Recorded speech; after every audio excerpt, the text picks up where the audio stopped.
Hi, good afternoon, everyone. It's great to see you. Welcome to our Democracy in Dialogue series, which, as many of you know, is a monthly conversation where we engage with expert guest speakers to analyze current threats to democracy and learn from international examples. For all of you who are following online, I would like to remind you that you can, if you have questions for the speaker today, you can post questions below your viewing window in the box below the window. And today I'm really delighted to introduce Peter Cummings, who has a PhD in political science from the Massachusetts Institute of Technology, where he conducted research on social protest in democracies. Before obtaining his PhD at MIT, Peter obtained a BA in political science here at the University of Notre Dame, where he was closely connected to Kellogg as an international studies program and as a Latin American studies major. Peter served as senior research and learning officer at the Eurasia Foundation in Washington, D.C., an international nonprofit dedicated to empowering citizens and communities globally. And at the Eurasia Foundation, he developed a comprehensive research methodology to assess anti-corruption reforms and digital governance, and conducted field research in Armenia for this project. He also conducted impact evaluations of educational exchange programs run by the US Department of State. Today, Peter joins our Democracy in Dialogue series to explain what happens when democracy's voices unite and discuss some global lessons in coalition building.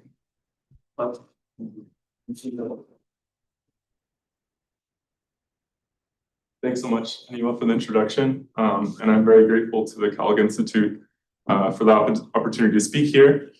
The title of my talk is When Democratic Voices Unite, Global Lessons in Coalition Building. And this afternoon, I'd like to speak with you all about building broad and diverse civil society coalitions as a tool for advancing and protecting democracy.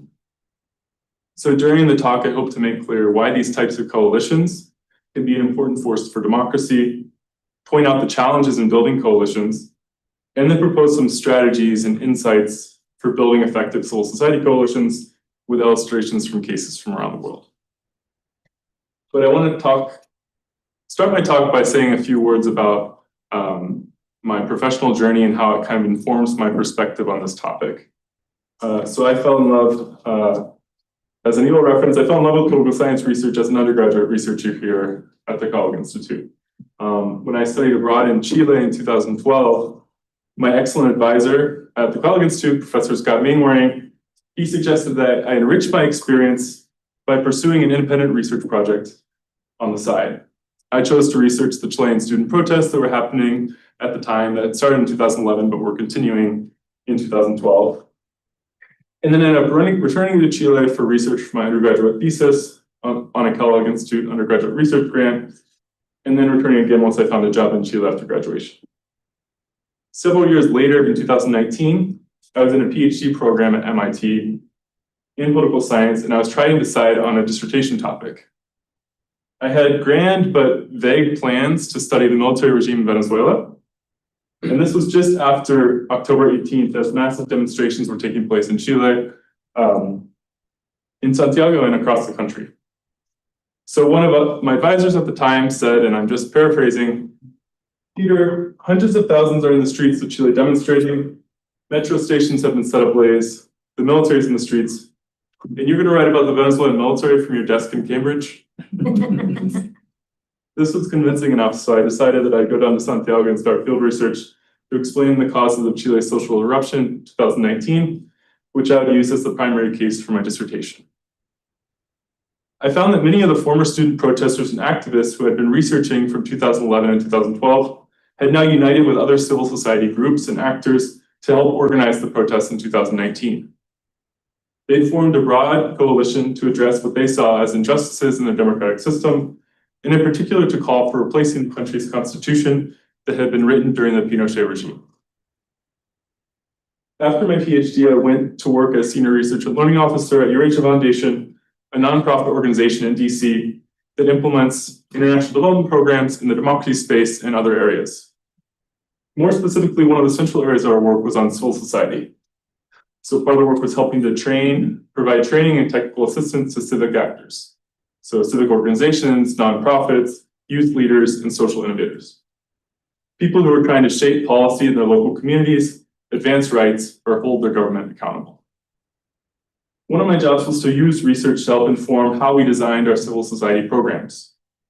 What I found through my research was a consistent pattern, whether seeking a transition from authoritarianism to democracy, defending against democratic backsliding, or advancing more specific rights-based campaigns. Broad and diverse civil society coalitions were often a central factor in people effectively advancing pro-democratic goals. But in terms of the importance of coalitions, you don't just have to take my word for it. You can ask activists, like Sergio Popovic, a social movement leader who led the Serbian Otpor movement, says, "It's unity, stupid," as one of his central principles for building successful pro-democracy movements. He emphasizes the importance of building unity across different groups in civil society. You can also look at academic research. Syrian Vellum looks at global data on all anti-authoritarian regime movements from 1900 to 2013 and finds that socially broad movements, or movements that bring together diverse sectors of society, are significantly more likely than narrow movements to defeat authoritarian regimes, and after defeating the regime, to establish democratic institutions in the short and long term. You can also look at international development practitioner literature. So in 2017, a USAID publication by Andy Baker and co-authors explores how civil society can most effectively fight back when a previously open civic space begins to shrink or backslide. The foremost recommendation from this publication is for domestic civil society groups to build alliances and coalitions with each other. You can also just look at specific recent cases of success.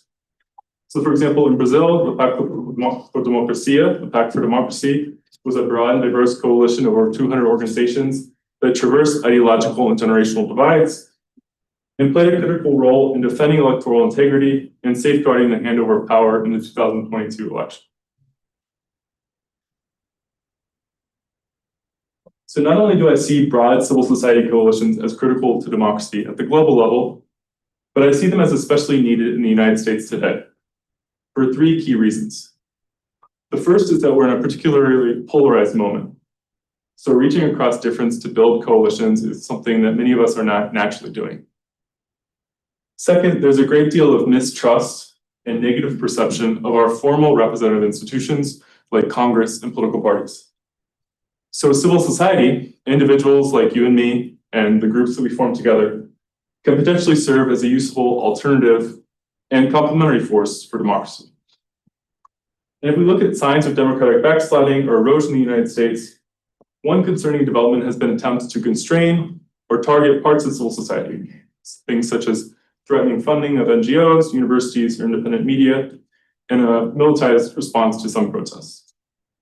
So civil society in this country needs to think about tools and strategies for resiliency now as much as ever. And when I say broad and diverse civil society coalitions, which I keep repeating, it's kind of a lot of words in sequence, so I'll just break that down a little bit. So by civil society, I just mean organizations or individuals who are advancing collective interests, but operating outside of government. So this can be NGOs, schools and universities, community-based organizations, unions, social movements, or just active citizens. And broad and diverse means bringing different groups of people together who have differences in ideology, in age, in socioeconomic background, geography, or other characteristics.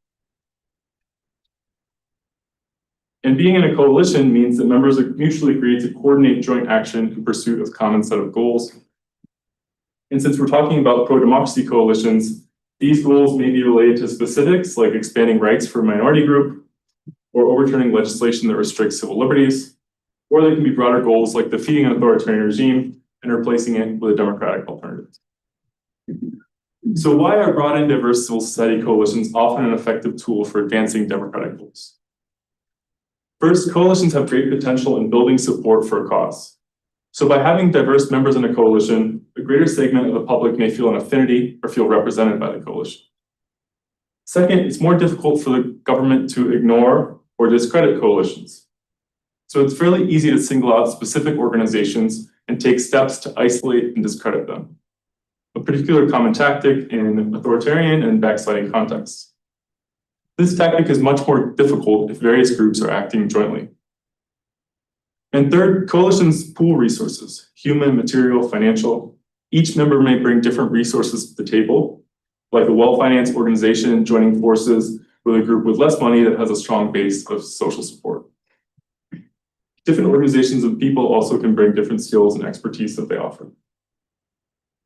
And then finally, and relatedly, coalitions facilitate tactical diversity that applies pressure in multiple ways. So one thing we often see with successful democracy movements is a cooperative flank of the coalition that interfaces with the government and builds relationships and increases the legitimacy of the coalition. And a less cooperative flank that takes more disruptive actions, like street mobilizations and strikes. As researchers like Erica Chenoweth show, nonviolence is the most effective strategy for democracy movements. Both flanks of the movement should practice nonviolence. But one part of the coalition may be meeting with congressional representatives or appealing to the courts, while the other is in the streets. So this coalition thing might sound great so far, but coalitions are also really difficult to build. So in my experiences, I've seen a lot of coalitions that fail to come together or that fail to sustain themselves over time. So I want to talk about some of the challenges. Just to name 3 issues that come up a lot. First is resources. So civil society groups have limited funding and their members limited time. So organizations often want to make sure that 100% of the resources are going towards advancing the group's specific agenda and interests. They may want to divert resources and efforts, may not want to divert resources and efforts to a coalition. The second is identity and ideological divisions. So it's easier to form groups with people like ourselves and with people we agree with. In seeking to form a broad coalition, some groups might find that they have fundamental ideological differences on certain issues or fear that they're sacrificing what they believe in just to expand their movement. And then finally is differences in tactics. So even if a coalition agrees on a general set of goals, they may disagree on the way to get there. I think that these challenges are always there with broad coalition formation, so I certainly won't provide a magic formula for getting rid of them. But I want to use the rest of this talk to highlight what I see as some important characteristics of effective coalitions that have been able to overcome these challenges, at least to a certain extent. And I'll illustrate these points with some cases from around the world. So first, successful civil society coalitions often don't come out of nowhere. They build off of existing groups and organizations in society. So as social movement scholar Doug McAdam points out, already existing organizations can provide a base of members and supporters, established leaders, and channels and networks of communication to different constituencies. In 2019, 182 different organizations, from environmental groups to workers' unions to students and retirees, came together to form the Social Unity Table in Chile and call for changes to Chile's political system. The Civil Human Rights Front in Hong Kong was an umbrella organization that brought together NGOs, labor unions, religious organizations, student groups, and others to coordinate protests on multiple occasions in 2002 and 2003, 2014, and then again in 2019. And if we look here in the United States at the civil rights movement in the 1960s, Southern Black churches, Black colleges, and local chapters of the NAACP provided an organizational base for the coalition. So the groups that all of us are already a part of, our churches, our schools, the organizations that we participate in, can potentially serve as an organizational basis for a coalition for democracy. So using what's already there can be particularly helpful for overcoming resource challenges. Second, coalitions rely on developing networks and interactions between groups and people. So looking at global examples, this can happen in a few different ways. One way is to build off of past alliances and instances of collaboration. In Chile, it was leaders of the pension reform movement who convened the Social Unity Table Coalition in 2019. Through interviews, I found that when seeking to build the coalition, leaders of the movement first called up their friends and the people that they knew and had built trust with through previous protest waves in Chile. They then expanded the coalition outward from this initial group of trusted colleagues. Where these ties between organizations do not already exist, coalition brokers or bridge builders, individuals who have connections or ties across multiple groups, play a critical role. So in Morocco, the Islamist AWI movement and the left-wing Democratic Way, despite their distinct ideologies, formed a coalition that helped advance Morocco's Arab Spring movement in 2011, the February 20th movement. Alfonso Cassani's research finds that formal cross-organizational dialogues grew from informal, personal interactions between imprisoned members of each wing of opposition in the 1990s. In the Egyptian uprising in 2011, 3 different sectors represented the central opposition to the Mubarak regime: the Cairo-based political opposition, the informal labor movement, and the Muslim Brotherhood. But none were strong enough to challenge the regime on their own. Hillary Clark's research finds that, inspired by events in neighboring Tunisia, these 3 wings of the movement were able to draw on the networks of bridge builders, people who had ties to each of the different subgroups, to coordinate and unite forces. Bridge builders connected the 3 wings of the movement, thus allowing for joint action. We can also think of brokers or bridge builders at a more simplified local level. For example, an ND student who volunteers in an NGO in South Bend may help to bring the university and organization together in a coalition around some local policy or democratic rights issue. Finally, those building coalitions can make concerted efforts to convene and educate people who they don't usually work with. So Nora Berger-Kern and co-authors point out that in Kyrgyzstan, when the NGO sector was faced with threatening legislation that would restrict their funding, they invited other groups, like business associations, media, and religious organizations, to a forum to educate them about the NGO sector and its importance to their country. Their campaign ultimately generated widespread civic support and pressured Parliament to reject the restrictive NGO legislation. Most recently, since November 2024, we've seen Serbian students who began protesting after a collapse of a canopy at a newly constructed railway station kill 15 people. The tragedy served as kind of a tipping point for growing frustration with corruption in the country. A recent Journal of Democracy article points out that the originally student-based movement was able to mobilize hundreds of thousands of people by deliberately reaching out to new groups. So, for example, students visited rural strongholds of the government's political party to state their case, and they encouraged different generations, from high schoolers to their parents, to get out and support the movement. Third, coalition members need to find a common cause or motivation to work together. So a few different strategies can help to drive this unity.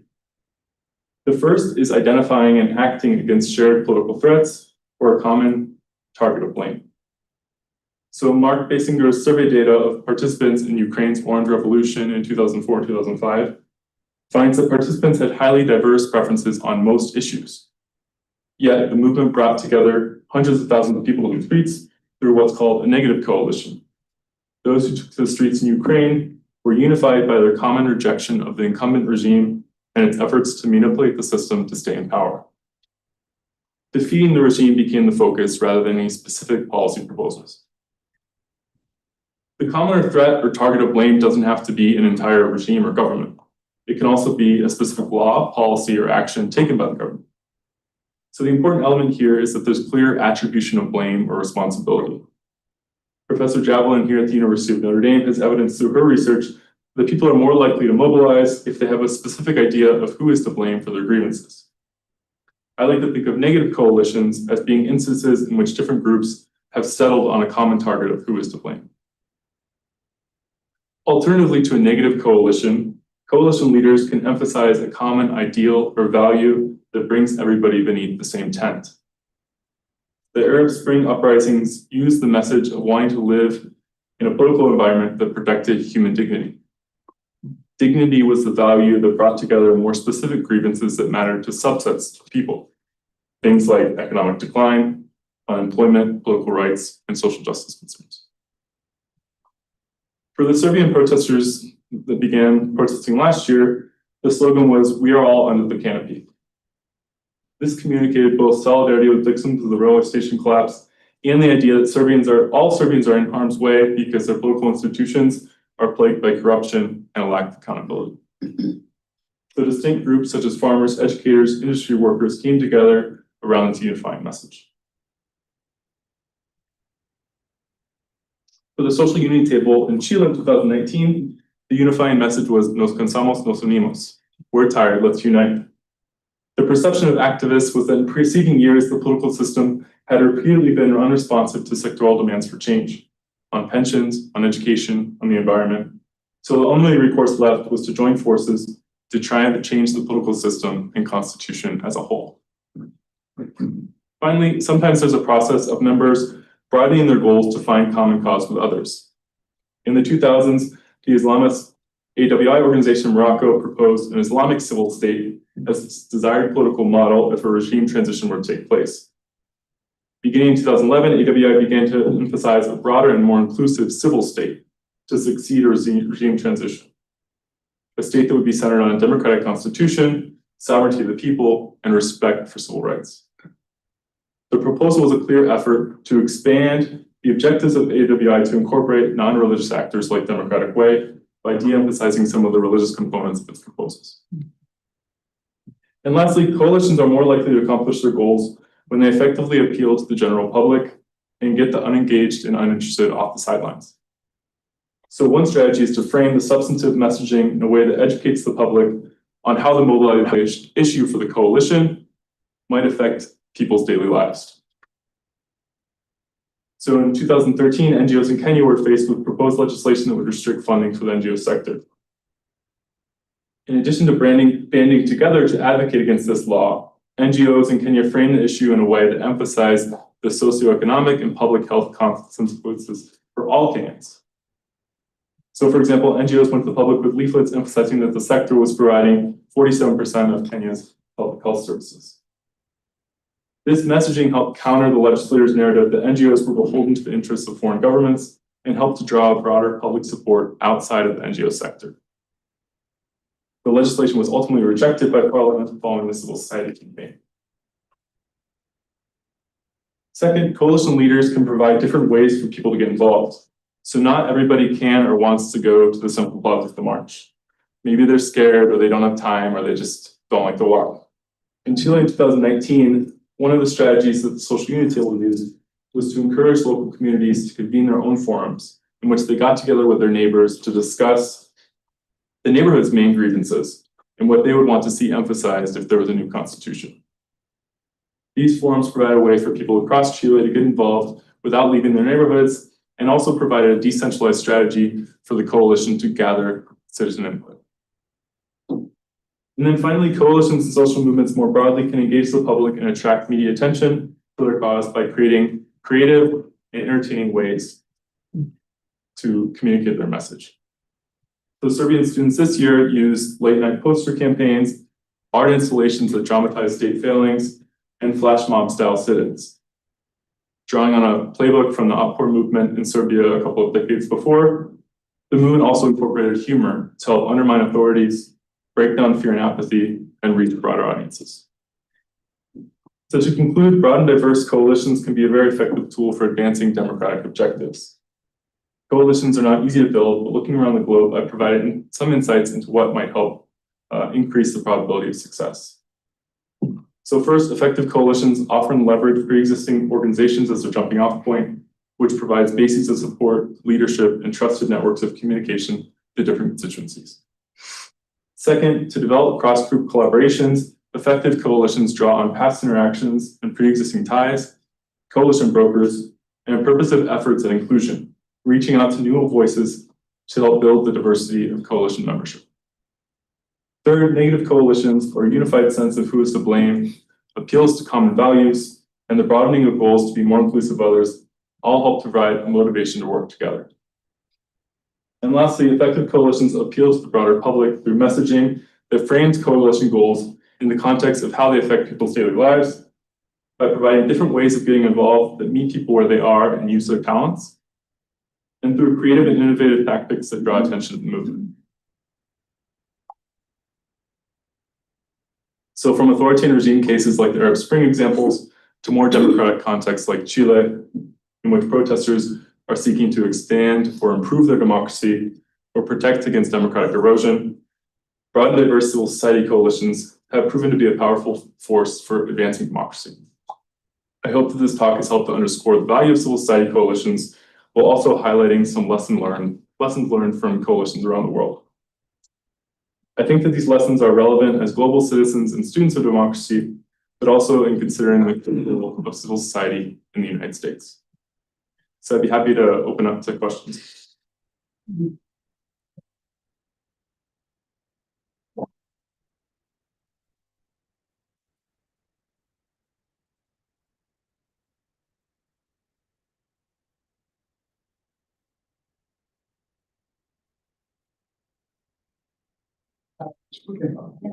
So we wanted to open the floor first for our undergrads in the audience. Give you guys the opportunity to ask first before anybody steals your thunder. Any pressing questions that you're dying to make? Or if you're not dying, you can make them too.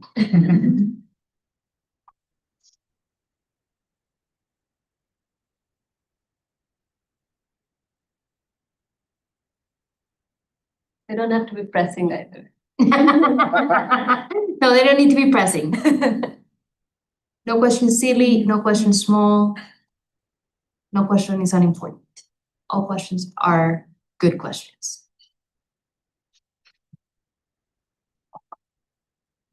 What is your name? Claire. Claire, thank you.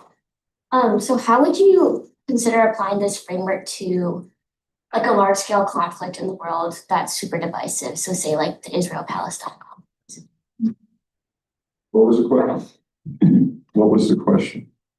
Can you repeat us the question? Yeah. Sorry. How would you go about applying that sort of framework to a large scale conflict in the world that's very divisive, like the Israel-Palestine conflict? Okay. Yeah, that's a good question. So I think on a divisive issue, so thinking about broad and diverse coalitions, I think the way I'd apply this framework to that is maybe finding common ground on certain points that you agree with on people that you maybe wouldn't think to reach out to right away. So of course, we can't all work together on everything. So there are certain issues that we don't agree on. So I'm not saying that kind of a coalition would form with everybody on the same side in this issue. But on a divisive issue, I think that this framework can be helpful in trying to, first, the idea of reaching out to new people and trying to educate them on why you have your position. I think that is one example of how this framework applies. And then trying to find the points where there's a certain degree of flexibility in your position, where you might be able to soften kind of your goal to a certain extent to incorporate a broader group of people. So that'd be, I think, two ways that I would see this framework applying to that. Thank you. Yes, what is your name? Will, Well, could you speak to maybe situations where the kind of culmination of a bunch of different groups does it ever have the effect of kind of diluting the focus of a movement to a point that's counterproductive? Yeah, I think that's an important point too. I think that in addition to having kind of making the movement as broad as possible, you still need to have a certain set of goals. Like being a coalition doesn't just mean like we're all in this together, but we don't know what we're going towards, right? So it means that you also have to have a clear set of goals that people agree on and try to keep the focus on those goals even as you expand. But I guess in terms of specific examples of, maybe not off the top of my head, I can think of expanding the coalition, diluting the movement. But you do see a lot of times that a coalition accomplishes its main goal, and then it's hard to kind of stay together because it is sort of a dilution of goals in a sense, or actually you lose your main goal or priority. So thinking about like the negative coalitions that I was talking about. So once the regime is gone, the regime you're opposing, that you all agreed on that you didn't like, kind of what do you do after that? So I think that the kind of coalitions that have been able to sustain themselves over time find spaces for continued interaction where they can discuss their goals and their path forward, and they they set kind of goals that are both shorter term and longer term to give them reasons to stay together. But that's a really good question and kind of a challenge of coalitions for sure. Another question. What is your name? Hi, I'm Kate. I was wondering, this is a bit of a general question, but how does your background in democratic coalition building shape the way that you're viewing the current government shutdown?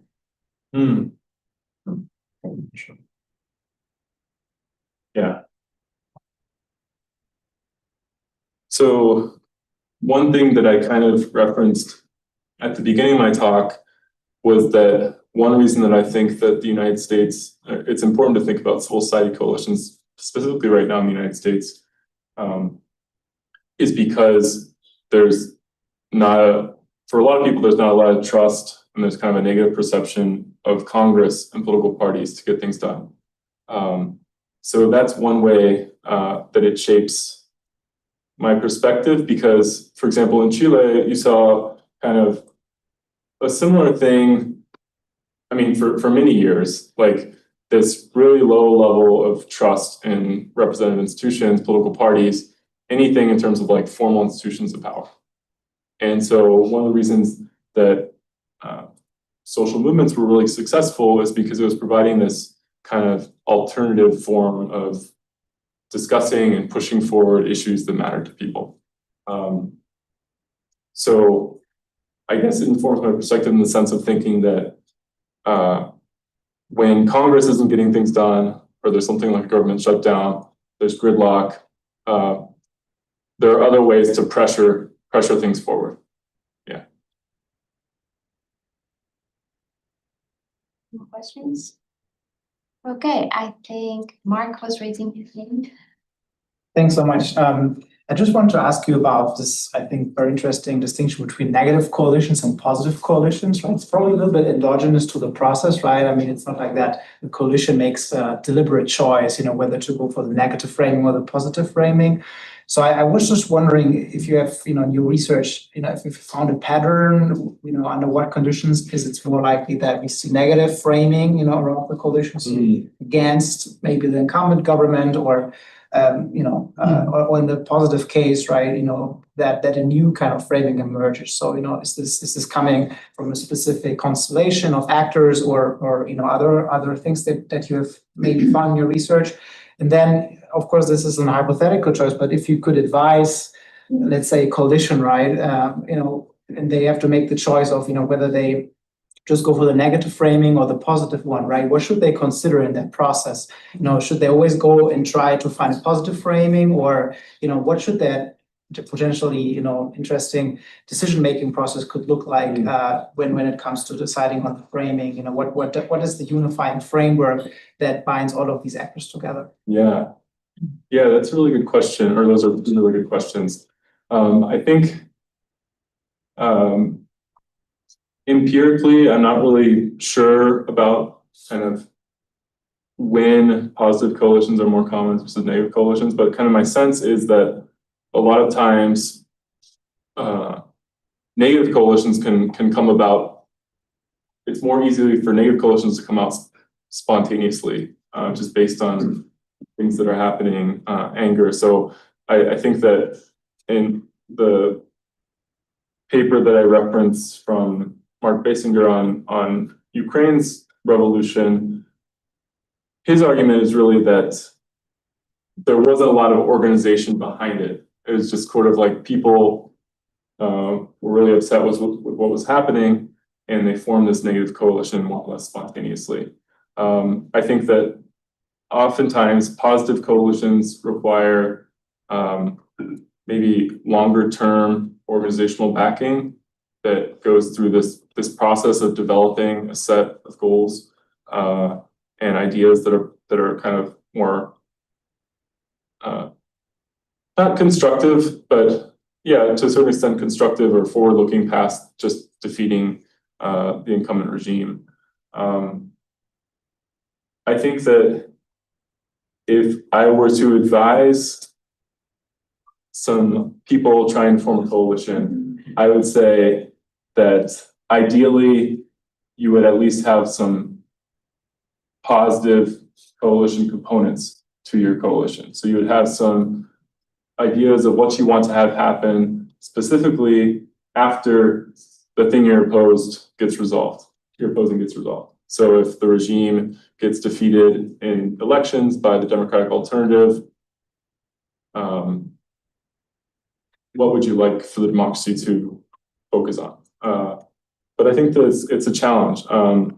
It's not easy kind of to look past the initial goals that are providing the momentum for the coalition. So I think that it's also just kind of part of coalition building and formation. And if a coalition is able to succeed in defeating the incumbent regime and it's not able to kind of push things forward after that, I think that was still, a success if that's what the coalition was looking to do. I think Eduardo was raising his hand. Yeah, I mean, I just wanted to ask, you mentioned sort of like these experiences evaluating projects and sort of international efforts to support, these movements and this coalition building. So I was just wondering, like, in your experience in that sector, did you have first of all, what were the things that were being done, like the projects that were being done to support this coalition building? And number two, like, what is your sense of what worked and what didn't, from these evaluations that you came across or conducted? Yeah. In terms of the work that we were doing, like, for example, a lot of it was training civic actors on providing things like leadership training, movement training, on kind of tactics and strategies. And I guess one of the things that we found that works is coalition. So that's one of like kind of the central emphases of a lot of our work was trying to find ways for different civic actors who are working on a project to get together and unite. And another thing is kind of having a common space for interaction between different groups. So having an open space that isn't dominated by one group or another, where people can discuss kind of either coalition objectives and goals and strategies, or kind of smaller scale, just networks of organizations. So that's another thing. Those are two things that come to mind in terms of what works. Yeah. Bye. Yeah, thank you, Peter. It's nice to see you again. See you too. So I have a couple of questions. The first one is about the role of pre-existing like civil society organizations. And this is purely hypothetical. I was thinking that there are some organizations that are like have like resources, but it can also have programs that like are like very ideological, and therefore it's like harder for them to compromise and like join a coalition. So like you can have like a robust civil society, but then one can think that the stronger the organization and the more like rigid it is, and couldn't that instead like prevent coalition formation rather than enabling it? So it's like, have you seen examples in the real world where like this can happen or not? And the second question is more about like, it's probably related to like divisive issues. Because I was thinking, okay, you need like a very broad coalition and diverse coalition in order to make your demands succeed. But what if like there is a sort of like of a condition effect where like you have like this coalition, then like the opposite coalition like forms to push for something against what the other coalition is trying to advance. So you have like two coalitions pushing for different things, and like those like balance each other out, and then like the outcome like is not like doesn't favor like any of the coalitions, and whether that like happens in practice or not. Yeah, but those were my questions. Yeah, those are really good questions, and it's good to see you again. So in terms of pre-existing civil society organizations, I think rigidity of goals is definitely a barrier that we see in in my work studying coalitions. I'm trying to think of a great example of that, but I would say that having rigid goals is a barrier, and then also kind of something else that can come about because of a long established organization being part of the coalition is that there's sort of a power imbalance, which can also be a problem for coalition building and sustainability if certain actors within the coalition don't feel like they actually have a voice in what's happening. So yeah, in terms of building diverse coalitions, that can be something that can get in the way. And then the second question, so are you saying that it can be counterproductive to build a broad coalition because that'll just cause a backlash broad coalition? Yeah, or like Yeah. whether that happens in practice or not. Or like you need to have like a single dominant coalition for it to like succeed. Or like, are there scenarios where like there's like more like two coalitions and then the outcome won't favor like any of them, I'm thinking. Yeah. I can't think of like examples of backlash coalitions. So I don't know. I don't know the answer to that, honestly. But that's a good thought. I'm not sure. Fernando. Thank you, Peter. Thank you for this. I think that this is fundamental. I agree that civil society, it's a fundamental part for democracy. But I wanted to ask you about if you have some evidence or an opinion on your research about how this coalition can strengthen or weaken the political party system. Because coalitions are outsiders, and political parties are fundamental for democracy also. So if you have some evidence, because sometimes I know that coalitions are only, well, you told us that are only for a cause, but then this cause can make or can be linked with electoral matters, no? So if you have a coalition that it's an outsider of a political party, then probably can become a political party or not, or do you have some evidence about the relationship between these coalitions and the political parties? Yeah. So yeah, I kind of decided to focus the emphasis of this presentation on civil society coalitions that are outside of political parties, but it's kind of like more realistically, a lot of times there's a mix, and there's some of the coalition members are part of political parties, or political parties are within the broader coalition, including civil society.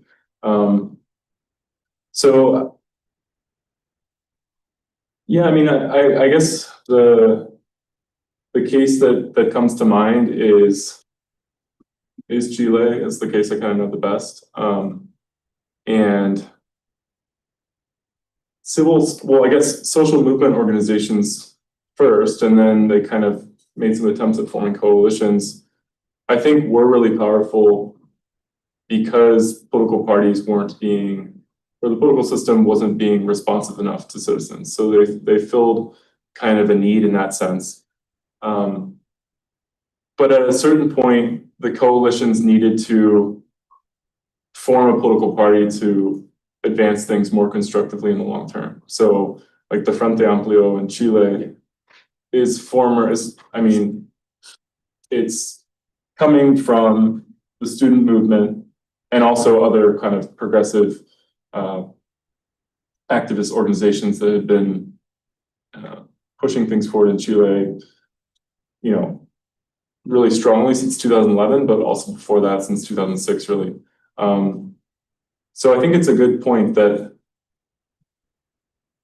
a lot of times at a certain point, coalitions need to work with political parties or become political parties to advance democracy. Yeah. Okay. Thank you. So we have a virtual question from Annalise Taylor, who's an alumnus now living in Poland.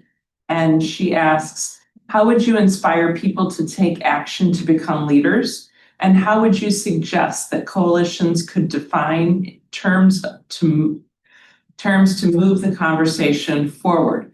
For example, what if bridge building doesn't mean the same thing for all parties? Just say the second question again. Sure. I'll read the whole thing. How would you inspire people to take action to become leaders? How would you suggest that coalitions could define terms to move the conversation forward? For example, what if bridge building doesn't mean the same thing for all parties? Okay, thank you for those questions. So how would I inspire people to take action? I guess I personally find inspiration in looking at these cases where taking action has led to change. So I think that's one inspiring that I hope to, looking at what movements or coalitions that started out small or against kind of pretty difficult odds for bringing about change were able to do, is a way to kind of inspire us, I think. And secondly, just thinking about kind of on the same point, just that a lot of these coalitions started out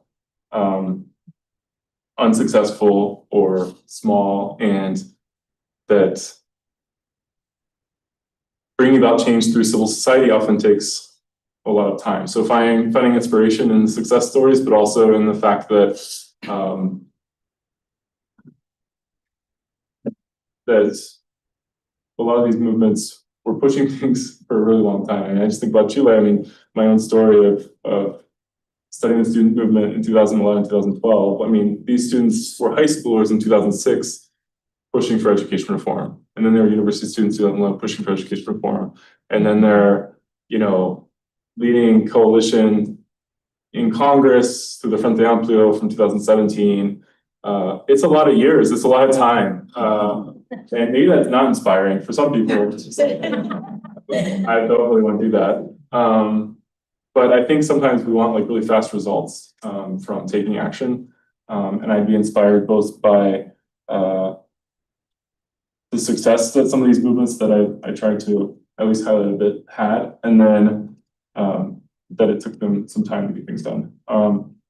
In terms of defining the terms to move the coalition and bridge building being defined in different ways, I think just by bridge building, I was just really trying to highlight how people who have their feet in a couple different organizations or have multiple identities that kind of inspire their political activism can sometimes help to unite different groups of actors together. So bridge building can be useful in that sense for moving a coalition forward, but defining the terms is something that a coalition needs to do. If by terms you mean kind of what the coalition wants to pursue and what are its goals, that's something that needs to be defined at the outset of the coalition and then kind of like iteratively worked on over time. And I think that bridge builders can be a good resource for helping different parts of the coalition to kind of talk to each other, talk things through, and figure things out. Well, Jeff, first I would like to invite you to my office to discuss all of this in great detail. Because, well, I think you're missing some key conceptual elements. One of them being the fact that first, the right to protest is part of democracies.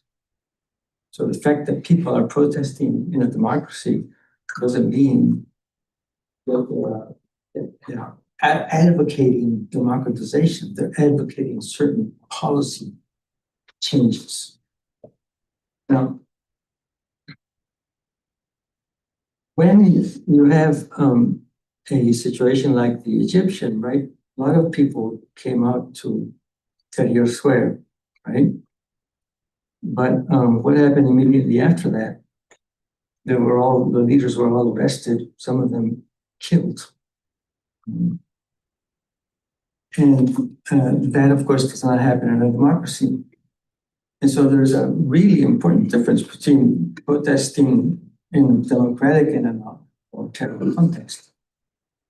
Now, there are also what I call spillover effects in processes of democratic transition or of transition from democracy to authoritarianism. The Chilean transition began because of one of those spillover effects from the democratic regime. And that spillover effect was the fact that Pinochet wanted to be the president of the country. And therefore, he had to have a certain number of years in the term of office. And when the Constitutional Court that he himself created and functioning said that the plebiscite that was supposed to take place on October 5th, 1988 was going to be with the same electoral rules that existed prior to the authoritarian regime. That was a spillover effect. And that initiated a process of transition in Chile, which took place peacefully. And that's very unusual, right? There are only 3 other cases in the world when that happens. And the problem, however, was that the Constitution had what I call the reserved domains and tutelary powers. And over the next years, little by little, the governments that were elected tried to eliminate these, right?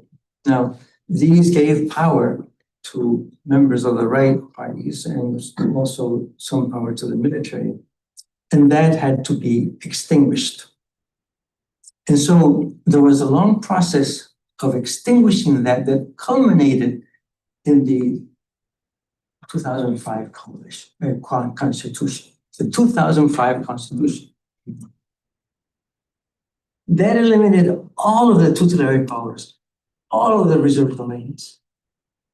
From that moment on, Chile had a democratic constitution, 2005. Now, you can always, in a democracy, reform a constitution, and people have different opinions about that, right? So you can have these coalitions that form in a democracy to change the constitution, but also you can have these coalitions that you're talking about to form in a process that still is an incomplete transition or even a non-existent transition. Tahrir Square was demonstrating against an authoritarian regime that didn't have any cracks in it. And that was the result, right? The terrific result of arresting all these people, jailing them and killing them. And so one has to make the distinction between these different moments when you talk about social movements and so on. Now, obviously, the student movement was affected by one of the legacies of changes in the during the Pinochet regime. It's a legacy that has nothing to do with the constitution or with the proper functioning of a democracy. And that was that the university system was changed so that students had to pay tuition. We did not. We had tuition-free university education when I was a university student in Chile. And so that was a big change. They knew that that existed before, and they wanted it back. They knew it from their parents and grandparents, and they wanted that back. There was also the case that the universities had to be for, well, they were a public kind of service, right? So you could charge tuition for that public service, but there were also economic groups that bought the buildings that ran the universities, and these economic groups profited directly from the tuition that students were paying. And that is what formed the student movement after these graduated from high school. Right?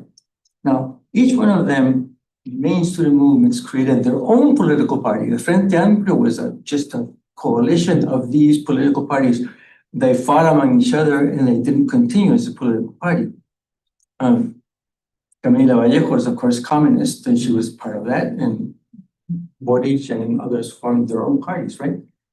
So, one has to make, then what's missing here is that you have to be able to make clearly the distinction between social movements that are created by civil society with the aim of democratizing and with the aim of changing social policies in a democracy. I think we had another question. Oh, I'm so sorry. You want to make a comment? You were saying. No, I think that that's an important point to make that distinction that, yeah, exactly. Protesting, in Egypt in 2011 is not the same as student protesters in Chile in 2006 or 2011, because they're trying to sort of, they're in a democratic context, they can be assured of certain rights that they have to protest, and they're trying to sort of make perfections or improve the system of education. There's a lot less risk. They were elected to Congress. Right, eventually. And then to the presidency. And then Boric had a wonderful relationship with Piñera during his government. And so you see, when you have a situation of Democrats who get together, discuss policies, that's democratic dialogue. And there are some qualitative distinctions there that I think that you should build into your arguments. Okay. So there was one more question. So the other people who wanted to ask left, so which is why I wanted to put in Apurva, who Sorry, wanted to ask yeah. a question as well. Last, and I'm guessing that might be the last. So you didn't touch upon this, but I was wondering, in your more recent work, looking at movements in your sort of recent position at the Eurasia Foundation, what sorts of repressive tactics are you seeing on behalf of like states or governments in power who I suppose are coalitions sort of trying to sort of move against or build support against?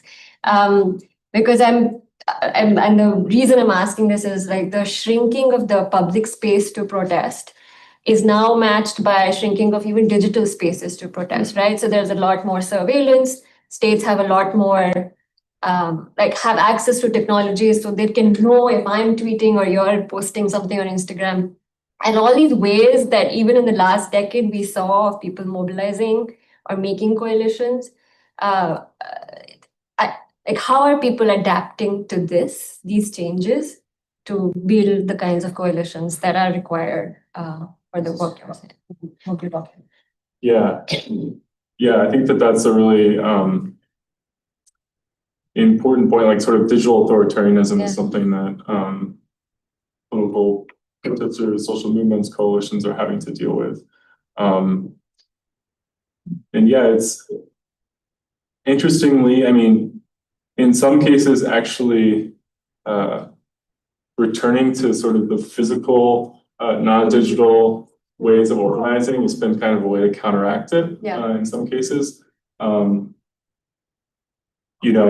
Just I talked about having this group of trusted colleagues as kind of the base of your coalition. I mean, but that kind of goes to a different level when you're trying to organize in a really closed environment.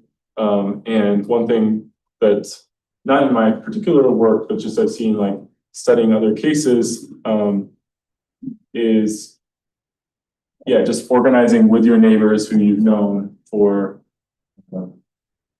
your whole life, and then finding ways to communicate without using digital forms of communication is one kind of tactic.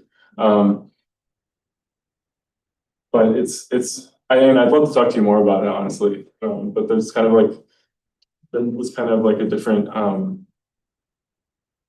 area of my research that I was just trying to explore on my own is kind of this very issue of digital authoritarianism and kind of how social movements respond to it or are trying to adapt. So I'd love to discuss that more. Yeah.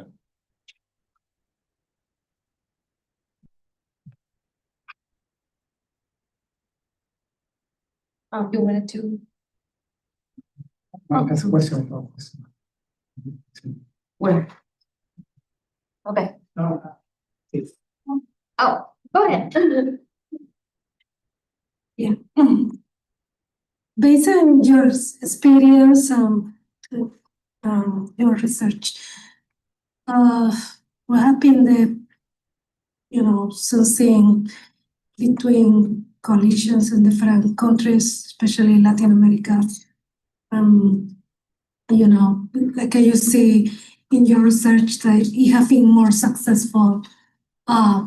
Why some certain coalitions have been more successful, or why, based on your research experience, and if you see something in common between other countries.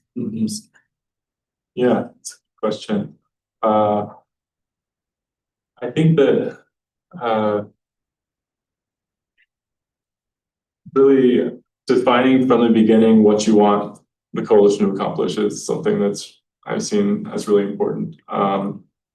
Having a reason to be together and then continuing to interact over time. So I talked about how, past interactions can help in the formation of coalition, bridge builders can help with that as well. But what you see in coalitions that sustain themselves over time is that they keep interacting, meeting, convening with each other to work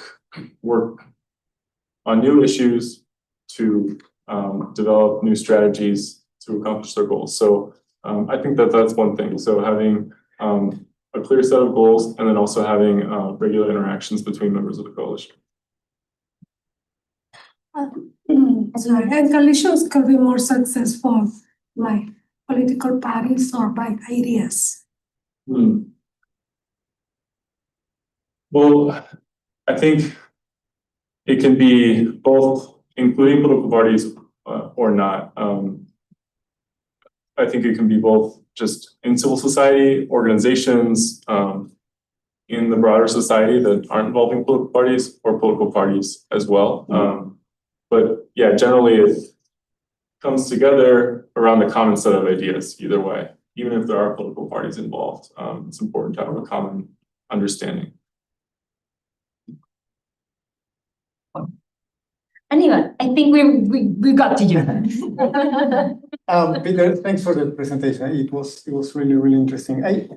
I'm curious about your thinking about digital technologies and to what extent they are helping or hurting the formation of coalitions, right? So in the sense that it seems to me that digital communications allow for people kind of to come together very quickly, and particularly, right, we've seen mass protests coming together very quickly in Chile and Latin America in 2019. That happened in many places.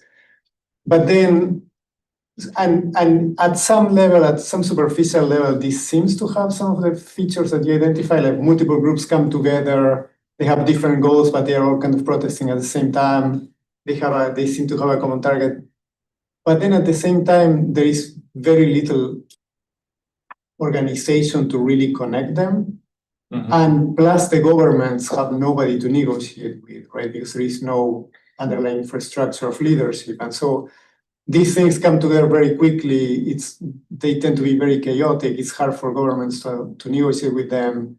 So it very easily escalates into repression.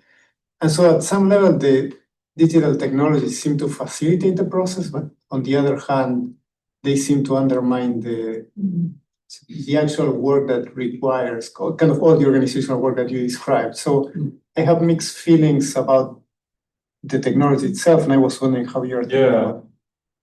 Yeah, I think it's a really interesting point, and it's something that when I was first starting to look at the protests in 2019, in Chile, a lot of the initial kind of discussions of the protest was that these just came together because of digital technologies, and there was no leadership. It was a leaderless movement, and that was kind of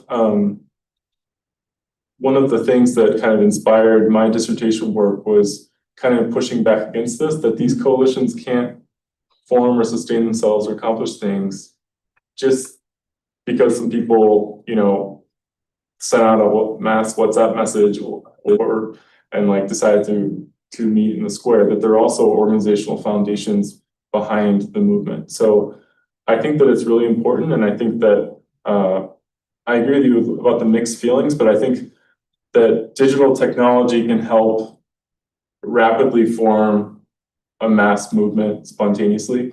But it's really hard to sustain that over time if there's also not kind of an organizational basis backing it up, or at least aligning with it to interact with the government or to push forward a kind of a specific agenda. So, yeah.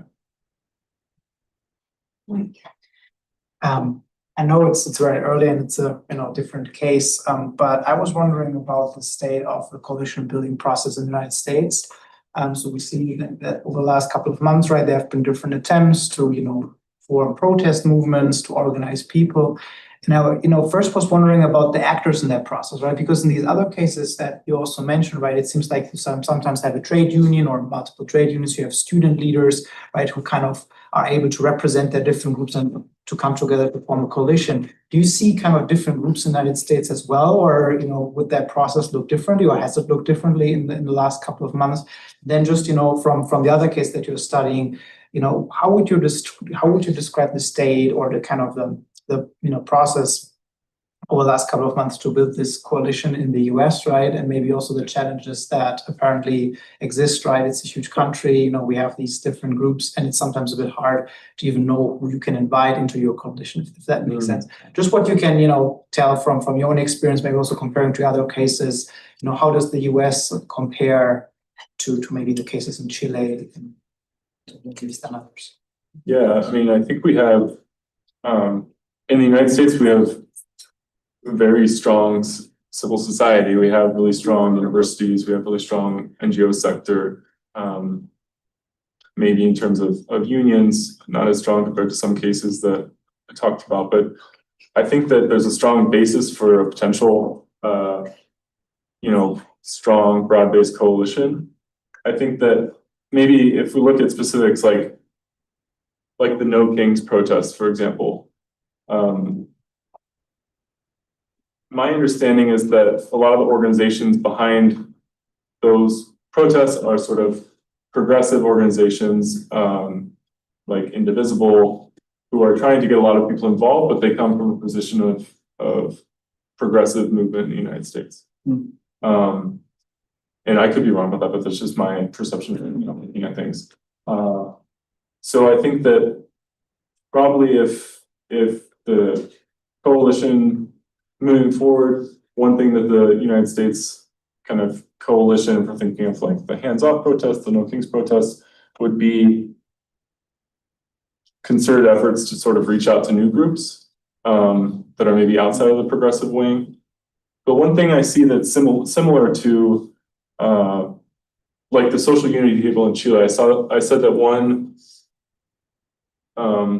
intelligent strategy or strategy that seemed to pay off was kind of decentralizing and allowing neighborhoods to organize on their own and kind of come up with their own ideas of what they want to see in a new constitution. That's something that's definitely present with our current protests, like the No Kings protests in the United States. There's like, if you go to their website, there's like resources on putting together your own events locally, getting together other people locally. So I think you see that. In terms of like the underlying message or unifying factor that's bringing people together, I mean, I think you see like the No Kings slogan is clearly a reference to sort of having nobody above the rule of law in the United States. So that could be kind of a unifying message. But it does seem like there are a lot of like smaller issues that people are pushing for, and maybe there's not as clear a set of kind of common goals of how to move forward. I would see that would be my kind of quick analysis of those protests. But I don't know if you're referring to other coalitions as well. I'm not an expert, right? But of course, the most recent wave, maybe, but I was wondering also, does this build on something else, right, that happened before? Is this really something new, right? This, you mentioned the civil society organization Visible or something, right? According to your theory, if I get you right, it builds on something that happened there before. I was just wondering. I think that there were in some cases these movements came together during the first Trump administration and were organizing mobilizations then, and a lot of those same organizations are kind of mobilizing again. But I don't kind of have a clear sense of how much these current coalitions are kind of bringing in like long-term actors in civil society who have been there organizing for decades and decades in the United States. I don't really have a good sense of that relationship between kind of the new groups and the old ones in the case of this coalition. Yeah. Can you make a comment on that? If you go back in Chilean history, there is a very long tradition of civil society organizations organizing protests and stuff. In 1919, the Asamblea Obrera de Alimentación Nacional, this is a group formed first by labor unions, fledgling labor unions, and so on, and spreading out. Now, of course, the mechanism for all of this are flyers.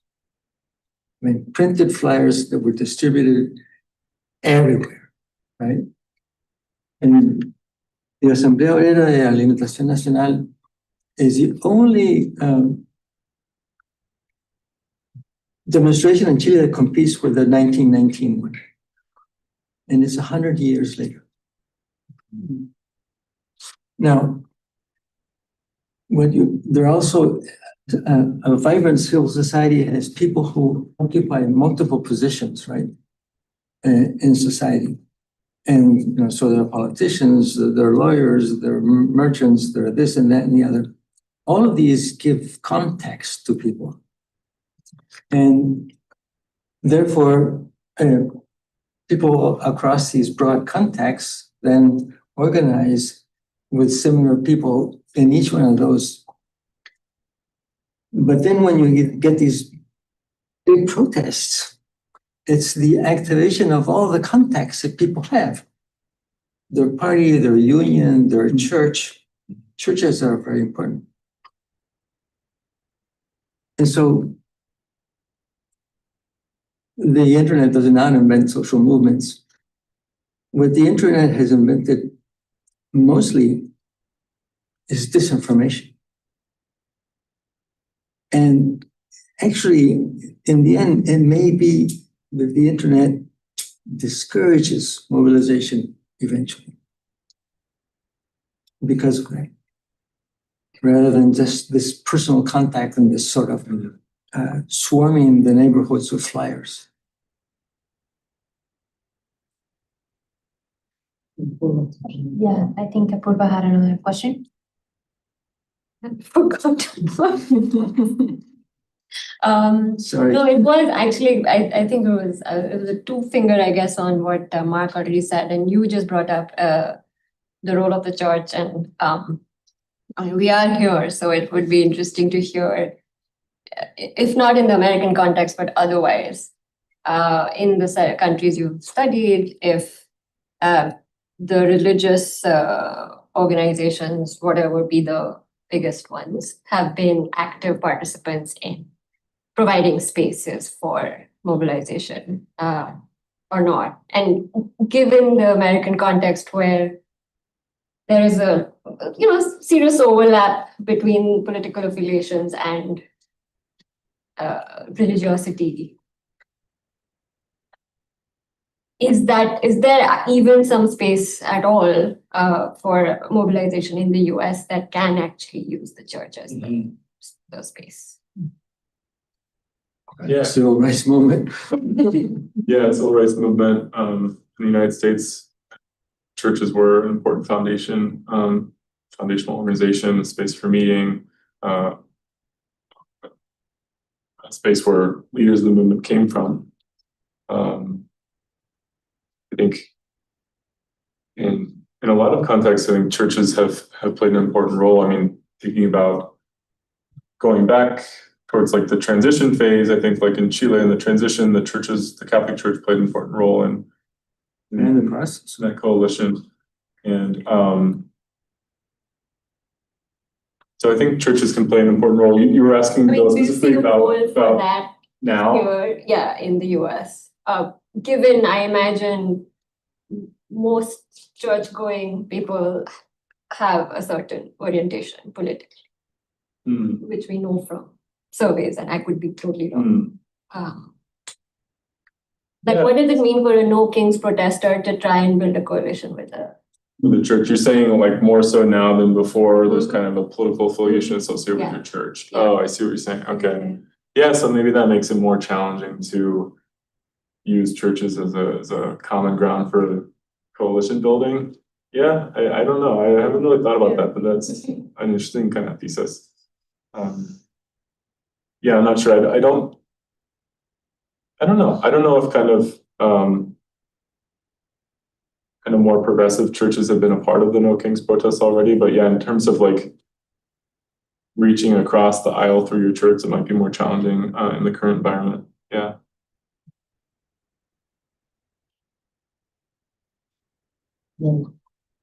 Is that a question? It was- Okay. Kind of like a two-finger on basically the two things that have been said. I mean, I don't know if you have a sense of this. Like, I mean, I guess I would ask you about your opinion broadly of, like, yeah, I mean, what's the civil society infrastructure looks like here? Because in theory, we know that yes, we have in the United States like a strong civil society, but looking at what someone was mentioning in terms, and you also mentioned that like the bridge builders, this sort of part of the mechanism of people that have different identities.